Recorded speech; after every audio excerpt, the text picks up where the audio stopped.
안녕하십니까. 오정근의 쏙쏙 경제 오정근입니다. 오늘은 3월 3일 수요일 아침입니다. 날씨가 상당히 춥습니다. 동해안에는 뭐 10cm 아니 90cm 따른 폭설이 왔다고요. 가고요. 제 뒤에 있는 그 사진에 그 차가 하나 보이죠. 차, 좀 현대차인데요. 이게 소위 말하는 그 경주령 차인데 특히 그 이제 이번에 이 차를 현대차가 만든 이 경주 차가 그 북극 랠리라고 그래서 북극에 완전히 빙판과 눈만 쌓인 데서 랠리를 하는데 그 랠리에서 우승했다고 하는 차입니다. 제가 옆에 잠깐은 보이겠습니다. 대단합니다. 뭐 저가 이게 우리나라 이런 차들이 경주에서 일단 보면 그 세계적인 그 자동차 메이커들은 경주 세계적인 그 경주에서 우승을 해서 그 네임비 브랜드 가치를 명성을 날려서 브랜드 가치를 올리려고 애를 쓰고 있습니다. 우리나라의 현대차의 경주령 차도 사실은 국내에서 생산한 게 아니고 그 외국에서 생산하고 있는데 유럽에 생산하는데 유럽에 그 제가 우연한 기회에 그 생산하는 현장을 한번 가본 적이 있었는데요. 대단합니다. 유럽에서 최고의 그 경주 차량 전문가들을 초빙해서 이렇게 생산하고 하고 있고 현장에서 이렇게 시험 주행도 하고 있는데 이번에 드디어 북극 랠리에서 우승을 했다고 합니다. 그래서 제가 한번 자랑스러운 생각이 들어서 한번 배경으로 가져와 봤습니다. 오늘 3월 3일자 그 어, 시사회를 시작하겠습니다.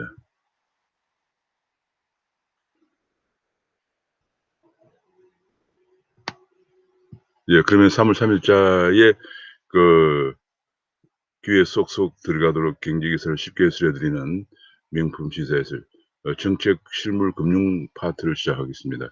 어, 마, 계속 들으시고자 하면 구독과 알림을 누르시면 제가 업로드하는 대로 바로 보시도록 되겠습니다. 이번에 이제 가장 첫 뉴스가 선거에 급한 여당이 20조 원 슈퍼 지원을 했다. 그러니 630만 명의 4차 전환지원금을 20조 원 규모로 했다. 과거에 2차, 3차에 한 300만 정도 규모였었는데 이번에 규모도 2배로 늘리고 대상도 2배로 늘리고 규모도 보통 2차, 3차가 7조 9조였거든요. 근데 대폭 늘려서 2배를 늘렸다. 그래서 이 타이틀에 선거에 급한 여당이 20조 슈퍼 지원을 했다. 이런 얘기가 나왔습니다. 노래방에 500만 원, 학원에 400만 원 등 690만 명의 4차 지원을 했다. 그런 얘기가 쭉 나와 있습니다. 그래서 주로 이제 집합 금지 업종이라든지 뭐 이런 데는 500만 원, 그다음에 영업 제한 업종은 400만 원 이런 식으로 쭉 지원을 했습니다. 했는데 그리고 부모가 실직을 하고 폐업한 대학생도 250만 원을 받는다. 참 뭐 어마어마합니다. 특수고용직도 50만 원에서 100만 원 지급받는다. 그러니까 뭐 지금 대학생들까지도 250만 원을 지원해서 월 50만 원씩 5개월 동안 지원한다고 합니다. 그러다 보니까 그러면 부모가 실직하고 폐업한 중고등학생은 어떻게 하느냐 뭐 그런 얘기까지 불만이 쏟아지고 있는 현실입니다. 이게 지금 우리 국민들이 너무 지금 돈을 많이 이렇게 퍼주다 보니까 나는 왜 안 주느냐 하는 이런 약간 그 현금 중독성 그런 불만들도 쏟아져 나오고 있는 그런 상황입니다. 지급 기준도 논란입니다. 영세업자는 100만 원 주는데 기업행 유흥지점을 만약에 기업행 유흥지점을 근데 노래방 같은 것을 몇 군데 운영한다 그러면 그 사람들에게는 1,000만 원. 최대 지금 현재 문제가 여기 보면 1,180만 원. 전기료 감면까지 하면 1,180만 원 지원한다고 합니다. 기업행 유흥주점 같은 경우에 기업형 유흥주점 같은 경우에 과연 이것을 우리가 지원을 해야 될 정도로 영세업종이냐 이런 논란들이 벌써 나오고 있습니다. 사실 우리가 코로나로 인해서 굉장히 어렵습니다. 뭐 직장을 다니는 사람도 세금을 더 내야 되고요. 기업하는 사람도 요새 기업도 굉장히 어렵지만은 또 세금도 더 내야 되고 또 많은 자영업자들이 문을 닫고 있고 이런 상황 속에서 모두가 어렵습니다. 어렵기 때문에 무조건 돈을 풀어서 다음 세대에 부담을 주거나 재정 위기를 초래하거나 그러면 안 되기 때문에 그런 속인데 과연 이렇게 기업행 유흥 규정까지 1,000만 원씩을 해야 되느냐 이런 논란이 벌써 아침에 제기가 됐습니다. 자, 게다가 또 임시직 일자리를 27만 개를 만들어낸다고 합니다. 헬스 2조를 쏟아부어서 월 한 뭐 몇십만 원짜리 임시직 일자리를 지금 현재 지난 1월 달에 일자리가 98만 개가 감소했다고 하는 우리가 임시직으로 지금 세금 일자리를 안 만들어내면 일자리가 완전히 고용 쇼크가 오는 상황이라서 하는데 이 임시직 일자리는 사실상 생계에 큰 도움이 안 됩니다. 뭐 한 달에 몇십만 원씩. 예컨대 노장년 세금 일자리 한 달에 24만 원씩 지급하는 거거든요. 네. 제발 좀 기업 좀 기살려서 일자리를 만들어 내야지, 기업은 계속 압박하고 규제하고 하면서 일자리가 없으니까 이렇게 정부에서 세금을 더 걷어 가지고 한 달에 몇십만 원씩 그냥 어 무슨 큰 시혜를 베푸는 것처럼 이렇게 일자리를 만들어야 된다. 이런 식으로 해서 소득 하위 계층의 한 40% 까지는 근로소득보다도 정부로부터 받는 이전 소득이 더 많은, 뭐 배급 사회와 같은 이런 사회로 가는 것은 아주 바람직하지 않습니다. 이를 임시 일용직을 6개월간 고용하면은 최대 600만 원까지 정부에서 지원한다, 그런 얘기가 나왔습니다. 그러니까 임시 일용직을 6개월간 알바로 고용을 하면 그 알바 비용을 최대 600만 원까지 지원해 준다, 그런 얘기입니다. 그러다 보니까 그렇게 그야말로 지원하면서 추경에 대해서 추경을 15조 원을 편성하는데 그중에 9조 9천억 은 국채를 발행한다, 그런 얘기입니다. 그래서 나라빚이 이번에 국채를 발행하면은 965.9조, 966조 원에 이른다, 그런 얘기입니다. 정말 나라빚이 뭐 기하급수적으로 증가하고 있습니다. 이게 지금 그러다 보니까 나라빚이 계속적으로 966조 원까지 증가하면서 계속 국채 금리가 어제 보니까 어제 날짜로 1.96%까지 올라갔습니다. 국채 금리가 계속 올라가면은 어 정부의 이자 지급 부담도 늘어날 뿐만 아니라 시장 금리가 올라가면서 결국은 국채 금리가 올라가면 시장 금리도 덩달아 올라가지 않을 수 없죠. 왜냐하면 금리가 한쪽이 높으면 그쪽으로 자금이 쏠리거든요. 그래서 결국엔 국채 금리가 올라가면은 시장 금리가 올라가면서 투자를 위축시키는 문제가 발생하지 않을 수 없습니다. 그다음에 인제 그렇게 되면서 GDP 대비 국가 부채 비율도 지금 현재 48.2%까지 올라가서 조만간에 곧 50%를 육박하고 있는 그런 상황인데요. 지금 이제 그뿐이 아니고 이번에 전국민 위로금, 대통령이 저번에 언급하신 전국민 위로금을 이번 보궐선거 이후에 지급하게 되면 나라비 1,000조 원을 돌파해서 올해 재정 적자가 126조 원에 달할 전망이다. 올해 재정 적자의 비율을 보면은 거의 뭐 지금 엄청납니다. 보통 우리가 -3%가 되면 위험하다고 그러는데 지금 재정 적자 비율이 크게 증가해서 건전성이 굉장히 위협을 받고 있는 그런 상황입니다. 자, 그래서 이 최악의 재정 적자, 이거는 매표 행위가 아니냐, 매표 빚잔치가 아니냐, 이건 범죄 행위가 아닌가, 이런 기사가 실렸습니다. 야, 이거 뭐 지금 참 우리가 어떻게 봐야 될 것인지 정말 대단합니다. 이런 문제가 계속 기사가 나오고 있고요. 이번에 홍당기 부총리 매급 신불로 났다, 이런 얘기가 나옵니다. 홍당기 부총리가 지난번 뭐 8번 8전 8퇴였는데 이번에 한 번 9번째는 좀 뭔가 입장을 세우나 했는데 여전히 처음에는 뭐 10조 원 이내로 해야 한다고 계속 주장을 했습니다만 사실상 말만 선별 지원이지 1차에 전국민 지원 14조보다 훨씬 많은 20조로 불어나면서 홍남기 부총리는 완전히 구전구퇴하는 모습을 보였습니다. 그래서 홍남기 부총리는 이런 얘기까지 신문에서 언론에서 비아냥이 나오고 있습니다. 뭐 물러나지 않을 것처럼 생색을 체면 세우기 반발을 하면서 물러나주는 그런 것이냐, 그런 얘기가 지금 나왔습니다. 결국은 빚내서 지원하더니 증세 청구서를 내밀고 있다, 그런 얘기입니다. 왜냐하면 이게 너무 인제 빚이 많이 늘어나니까 세금을 더 거뒀자. 그래서 뭐 부유세, 연대세, 별별 세금들이 다 지금 얘기되고 있습니다. 뭐 지금 어 사회연대세 같은 걸 거뒀자, 그다음 부유세를 거뒀자, 뭐 이런 얘기들이 계속 지금 나오고 있는 상황입니다. 선거 후에 보궐선거 끝나고 나면 이 세금 증세 아니 급물살을 탈 것이다, 이런 전망이 나오고 있습니다. 세금을 더 거두면은 기업이 경기가 안 좋을 때는 감세를 해서 경기를 살려야 되는데 한쪽에서 선거에서 이기기 위해서 매표용 현금 살포를 해야 되기 때문에 결국은 또 세금을 더 거두어야 되는 그런 문제가 생깁니다. 그러면 경기는 또 추락하는 거죠. 악순환이 반복되고 있습니다. 그래서 이게 지금 경제학의 원리를 완전히 지금 거꾸로 가고 있습니다. 경기가 안 좋으면 세금을 감세를 해서 경기를 부양해야 되는데 경기가 추락하고 있는데도 불구하고 세금을 더 거둬야 되는데 그 목적이 이렇게 계속 그냥 엄청난 어마어마한 돈을 푸는 자금을 충당하는 데 있는데 돈을 계속 더 풀고 국민들은 돈을 받으니까 그게 상당히 계속 중독이 돼 가면 '우리는 왜 안 주느냐.' 이런 불만들을 쏟아내고 있는 상황이고요. 경기는 안 좋은데 또 그것도 시험을 거두니까 악순환이 반복되면서 경기가 계속 추락하고 있는 상황입니다. 그래서 적자 국채가 바로 이런 얘기인데요. 금리가 올라가니까 경기 부진으로 이어질 수밖에 없다 하는 그런 우려가 언론에서 벌써 제기되고 있습니다. 이번에 그 실물 경기를 보면은 수출 호주에도 산업 생산은 마이너스를 기록했습니다.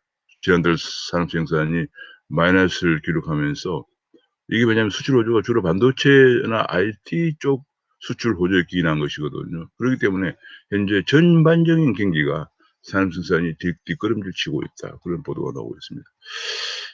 이게 인제 아침에 진중권 씨가 중앙일보에서 "고무신 대신 공황이냐." 그런 얘기를 실었습니다. 그러니까 이번에 가덕도 공항 부산 보궐선거를 앞두고 급거 가덕도 공항 특별법을 대통령까지 부산에 가서 뭐 "가슴이 뛴다." 이런 소리를 하면서 가덕도 공항법을 통과시켰죠. 돈이 얼마 들지도 모르는 처음엔 7조 원 했다가 28조 원 했다가 40조가 될 거다. 뭐 그러니까 전혀 계획도 아직 잡혀 있지 않은 채 더구나 바다를 엄청 매립해야 해서 해야 하는 거의 매립의 높이가 한 100m 넘게 매립해야 돼요. 그중에 절반은 바다 밑에서도 매립해야 되는 그런 공항에서 환경 오염도 굉장히 큰 문제가 되고 안전성도 문제가 있다고 하는데도 통과시킨 그래서 인제 진중권 씨는 "고무신 대신 공항이냐. 과거에는 고무신 선거를 해 왔는데 이번엔 공항 선거냐." 그런 얘기를 했습니다. 그러다 보니까 지금 여러 군데서 "우리는 왜 공항 안 만들어 주느냐." 인천공항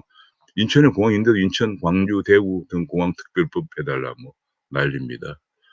자 가덕도 후폭풍이 앞으로 선거 때마다 이게 곧 선거는 계속 다가오고요. 만만치 않을 전망입니다. 이 비용은 누가 감당을 합니까?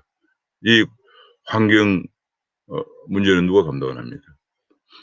또 한 가지는 이번에 금융권에서 대출금 코로나 대출 만기를 9 월까지 연장을 했다. 그런 얘기입니다. 은행 그 리스크 부담이 커진다. 왜냐하면 이게 130조 정도 되는 규모인데 이것이 지금 부실인지 아닌지 알 수가 없는 상황이거든요. 무조건 연기에 나가기 때문에 은행 입장에서는 지금 현재 이것을 부실로 해서 충당금도 쌓고 대비를 해야 됩니다. 근데 지금 이걸 갖다 정상적신으로 분류가 되고 있기 때문에 오히려 부실 여신 비율은 하락하는 현상이 기현상이 벌어지고 있습니다. 그러니까 지금 현재 은행이 이 기업의 부실 진단이 정확하게 되지 않는 거죠. 1997년 위기도 은행에서 기업 부실을 정확하게 진단하지 않는 데서 출발했다는 걸 명심해야 됩니다. 계속 이렇게 연기해만 해 나가면 되는 것만이 아닙니다. 그리고 그뿐이 아니고 이렇게 될 때 나중에 상환 사 대출받은 사람이 만기 연장 때 상환 방법이나 기간도 결정한다. 완전히 금융회사는 바지지골입니다. 자 더 큰 문제는 인제 이렇게 되면은 묻지마의 만기 연장을 하게 되면 한계 기업 구조 조정이 물 건너간다 하는 그런 얘기를 하고 있습니다. 한계 기업의 구조 조정. 이게 이자도 못 내는 기업은 한계 기업이라고 봐야죠.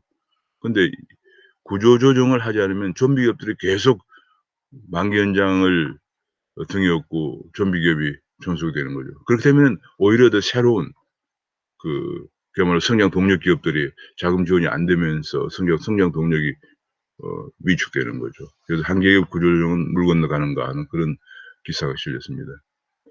이번에 또 한 가지 중국에서 미국에서 중국 봉쇄를 안보에서 쿼드뿐만 아니라 기술까지도 넓히고 있다 그런 얘기입니다. 지금 현재 중국이 특히 인제 미국이 과거 트럼프 대통령 때 얘기했던 것이 중국의 기술 탈취, 기술 해킹 이런 것들이 좀 문제다. 그것이 계속 문제를 제기했거든요. 그래서 오죽하면 화웨이의 그 부회장, 화웨이 회장의 딸이 이제 부회장인데 부회장까지 캐나다에 방문했을 때 캐나다에서 바로 구속까지 했거든요. 자 그런데 이번에도 다시 인제 바이든도 중국에 대한 공세는 여전히 꽃비를 늦추지 않고 이번에 특히 반도체를 중심으로 해서 "기술 연대를 만든다." 그런 얘기입니다. 기술 연대를 만든다. 그렇게 나오고 이번에 중국에 어 내일 개회되는 양회에서 중국도 기술 자립 계획으로 맞설 전망이다. 그런 기사가 나오고 있는데 문제는 지금 한 가지가 아침에 칼럼에 실렸는데 반도체 동맹에서 한국이 빠지고 있다. 미국의 반도체 동맹에서. 그 얘기가 뭐냐면 우리가 미국에 삼성 반도체 텍사스 올스틴 공장이 있습니다만은 이번에 미국에서 대만의 TSMC의 공장을 애리조나에 주투를 했다는 거죠. 유치했다는 겁니다. 근데 애리조나가 어떤 데냐면 그 인텔이라고 하는 바로 그 반도체 컴퓨터 칩을 생산하는 아주 아직까지는 현재까지는 반도체에서 가장 최강자죠. 그리고 시스템 반도체를 주로 생산하는 그런 애리조나의 바로 그 파운드리 업체인 위탁 생산하는 업체죠. 위탁 생산 업체는 세계 최대 위탁 생산 업체인 TSMC를 바로 대만의 업체를 거기다가 유치하고 또 TSMC가 일본에다 연구개발센터를 짓겠다고 발표했습니다. 그렇게 되면서 미국이 구성하고 있는 반도체 동맹이 한국을 빼고 미국, 대만, 일본 이렇게 가져가는 것이 아니냐 하는 우려가 지금 제기되었습니다. 그 이유는 뭐냐? 한국 정부를 믿지 못하겠다는 얘기죠. 안보에서 쿼드에도 한국, 일본, 호주, 인도가 참여하는 쿼드 4자 방위체제, 인도 태평양 방위체제에 한국이 빠져 있고요. 한국 스스로 참여하지 않습니다. 쿼드 플러스 해가지고 한국이 참여를 요청했는데도 참여하지 않고 심지어는 한미 그런 그 국방장관 회담도 참여하지 않고 외교장관도 아마 회담도 우리가 빠져 있는 것 같고요. 굉장히 문제인데 경제 쪽에서 또 바로 이게 안보와 경제가 같이 가는 거니까 특히 이제 반도체가 그런 같이 가니까 반도체 쪽에서 지금 미국이 한국을 빼려고 하는 조짐이 보이고 있다 하는 것이 굉장히 지금 우려가 됩니다. 이게 대중 안보 봉쇄, 경제 봉쇄, 특히 기술 봉쇄를 하는 과정에서 한국의 반도체가 지금 빠지고 있다. 그런 얘기가 나오고 우려가 나오고 있습니다. 그런 가운데 지금 현재 이번에 중국의 유럽지평위원회에서 개발한 연구개발 기업 보고서에서 세계 2,500대 연구개발 기업 중에 중국의 기업 수는 거의 지금 536개로 2배 가까이 증가한 데 비해서 한국은 뭐 거의 지금 오히려 줄어들었습니다. 70여 개, 59개로 줄어들고 있습니다. 그러니까 연구개발 투자 기업이 계속 줄고 있다는 얘기예요. 왜냐하면 우리나라에서 연구개발에 관해서 세제 혜택이나 이런 혜택을 주지 않아요. 과거에 있던 연구개발 세액 공개도 좀 축소를 하고 말이죠. 그냥 배당을 많이 해라 아니면 이익 공유를 해라 뭐 계속 규제를 강화하고 오히려 그런 압박만 가하다 보니 결국은 이런 현상이 벌어지면서 결국 연구개발 투자가 뒷걸음치면은 여기 나오는 중국은 뛸 때 우리는 뒷걸음쳤다. 중국은 계속 증가하고 있는데 우리는 그 기업체 수가 오히려 감소하고 있으니까 뒷걸음치다는 얘기. 이럴 때는 우리가 지금 4차 산업혁명은 초격차 전략으로 가야 되는데 초격차 전략에 차질이 생길 수밖에 없다 그런 얘기가 나와 있고요. 한국은 59개 그러니까 59개밖에 안 되고 중국은 536개로 늘어나면서 연구개발 격차가 더 벌어졌던 우려가 표시가 되고 있습니다. 결국은 중국의 기술 굴기에 우리가 밀리는 것이 아니냐 이런 우려가 되고 지금 경제는 아주 비상한 상황입니다. 4차 산업혁명으로 넘어가면서 기술 굴기, 기술이 많이 가진 기업만이 또 한 가지 4차 산업혁명의 특징은 정보 산업이거든요. 정보 산업은 기본적으로 네트워크 산업이거든요. 네트워크를 많이 가진 기업이 세계를 제패하게 됩니다. 한마디로 이거는 승자 독식 산업이에요. 우리가 중국 기술 굴기에 밀리면은 우리는 중국의 하청으로 전락할 수밖에 없겠죠. 굉장히 큰 우려가 아침에 몇십 개의 신문에 계속 실리고 있습니다. 규제 완화와 세제 지원이 화급하다 그런 얘기입니다.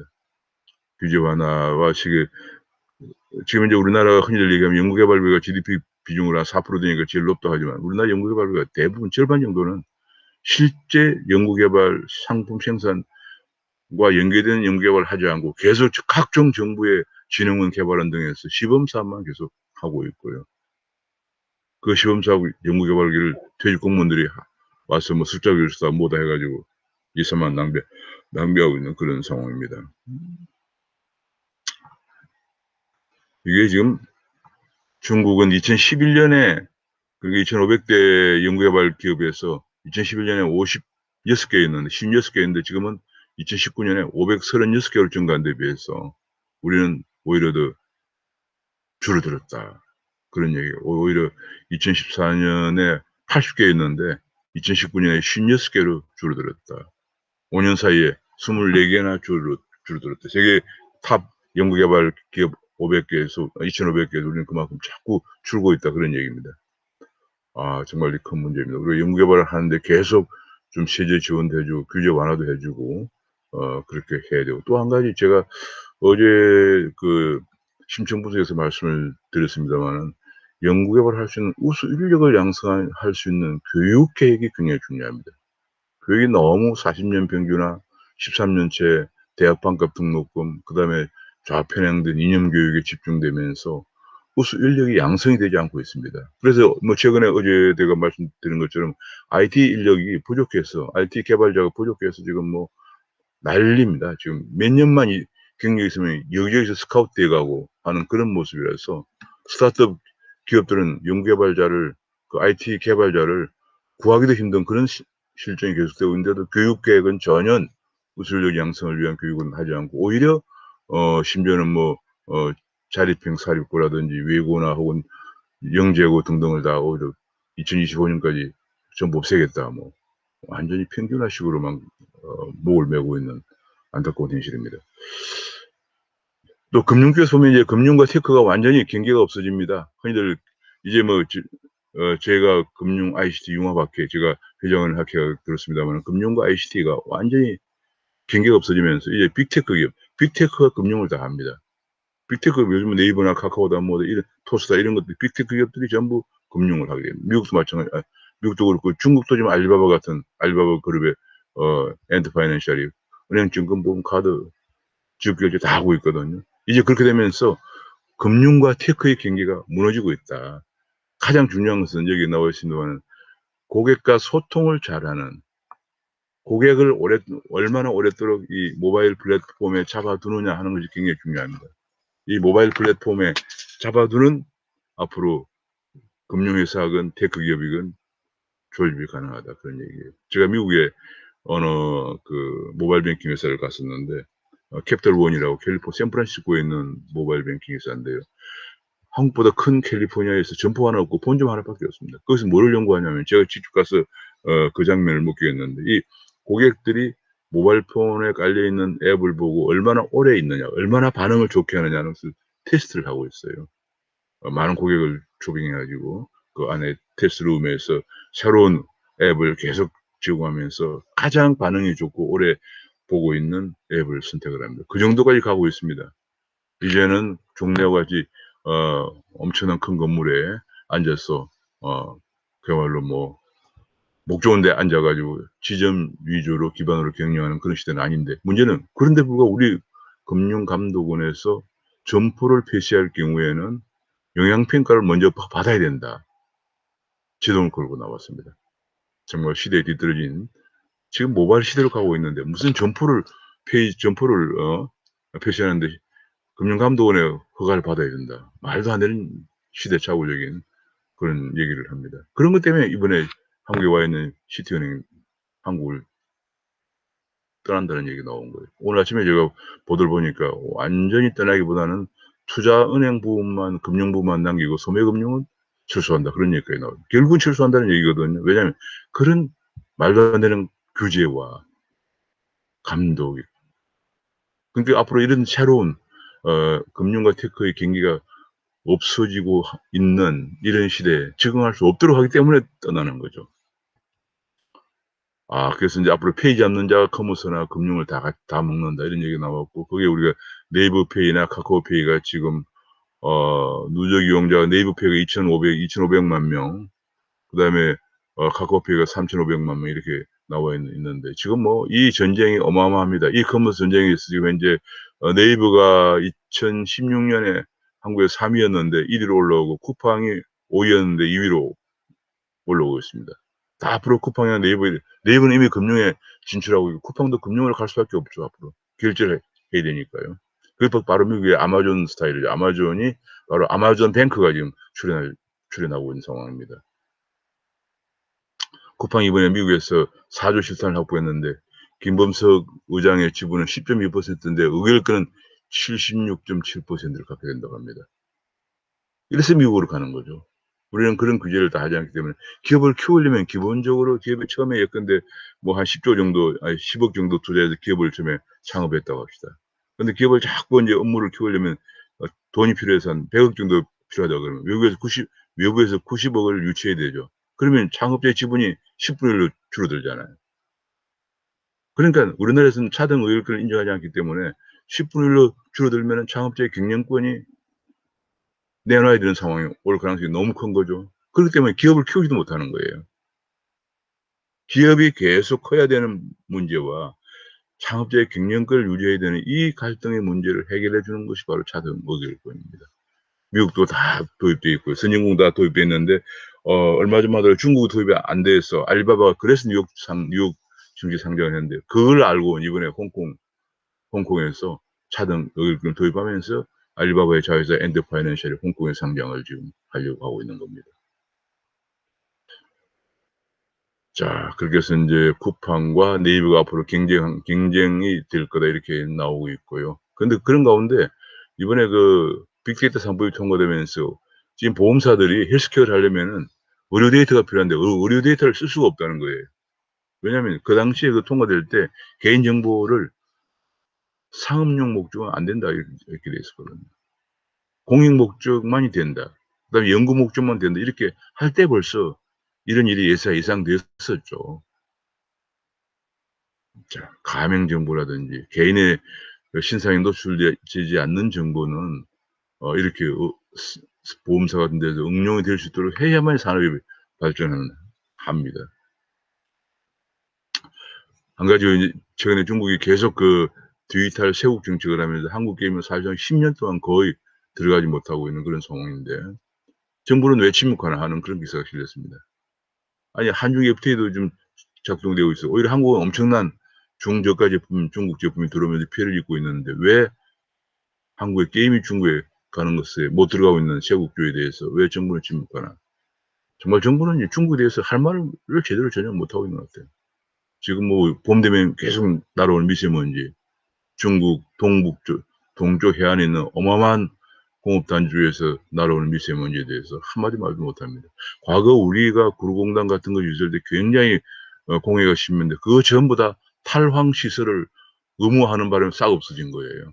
그럼 중국도 역시 그런 탈황 시설을 안 해서 거기 나오는 미세먼지가 한국으로 날아오면은 우리가 예컨대 뭐 그만큼 관세를 부과한다든지 뭔가 압박을 가하면서 탈황 시설을 하도록 해야죠. 우리 정부는 아무런 중국에 대해서는 꿀먹은 벙어리입니다. 친중 정책도 좋지만은 굴종적인 친중 정책은 안 되는 거죠. 그렇게 하면 안 되는 겁니다. 그러다 보니까 오히려 아까 앞에서 본 것처럼 미국은 앞으로 그 기술 연대에서 반도체 연대에서 한국을 빼고 있는 상황입니다. 한국을 빼는데 한국은 정작 중국에서 이렇게 홀대를 당하고 있는 그리고 우리는 정말 완 샌드위치가 되고 있는 상황입니다. 아 이번에는 또 인제 그 태양광 쪽인데 산에 이어서 이번엔 댐 수면 10%를 태양광으로 깐다는 얘기인데 이러면 환경 문제가 엄청나죠. 지금 우리가 환경 파괴 논란 부작용이 제기되고 있는데 녹조가 늘어서 수중 생태계가 타격을 받을 거라는 얘기입니다. 그런데 불구하고 보나 이런 것은 지금 환경 때문에 다 오히려 농민들의 농수용수가 절박하다고 하는데도 볼을 부수고 물을 개방하고 있는데 신공항도 짓고 이렇게 태양광 수면 태양광도 만들고 하는데 환경 단체는 꿀먹은 벙어리고 환경은 뒷전입니다. 자 그리고 또 이제 국제 경제 쪽에서 보면은 앞으로 각자 도생 시대, 지제로 시대다. 그러니까 미중과 중국이 앞으로 인제 2028년 정도면 중국의 GDP가 미국을 초월할 것으로 예상이 되고 있고요. 그러다 보니까 인제 국제 질서가 흔들리면서 중국과 미국 중심에 또 유럽 중심에 이렇게 각자 소생 시대가 되고요. 또 기축통화면에서도 디지털 달러가 내년 2월 중국 동계올림픽을 계기로 상용화될 것으로 인제 거의 박차가 중국이 박차를 가하고 있기 때문에 앞으로 그에 대항해서 미국의 연준도 디지털 달러를 발행할 거라는 것을 지금 시사하고 있고요. 그래서 앞으로 디지털 기축통화 패권 전쟁이 벌어지고 있고 정말 새로운 형태의 미중 마찰이 온다 그런 얘기가 나오고 있습니다. 미국은 지금 백신으로 인해서 미국의 봄이 돌아오고 있다. 영화관이나 크루즈도 줄을 서고 있다. 그리고 지금 현재 확진자 수가 어 3 0만 명 수준에서 지금 5만 명 수준으로 일일 확진자 수가 떨어지고 있다. 그런 얘기고요. 지금 현재 그것 때문에 미국 경제가 지금 회복되고 있다. 특히 제조업이 회복되고 있다. 그런 얘기입니다. 백신 접종 속도가 빨라지는 것에 발맞추어서 미국의 제조업이 이렇게 회복되고 있다 해서 미국 경제 회복이 미국 경제에 자신감이 붙었다는 분석이 나오고 있습니다. 반면에 중국은 지금 현재 이번에 내일 개시되는 양회 관전 포인트가 중국 경제 성장률을 몇 프로를 할 거냐. 중국이 2028년 8-9년 정도에 미국보다 GDP를 앞지르는 그런 대국 굴기를 인제 한마디로 중국몽이라고 그래요. 중국몽을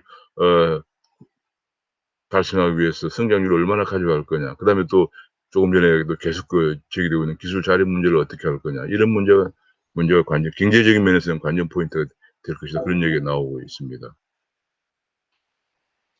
오늘 아침에 3월 3일 아침에 시사해설 정책 실물 금융편은 여기서 마치겠습니다.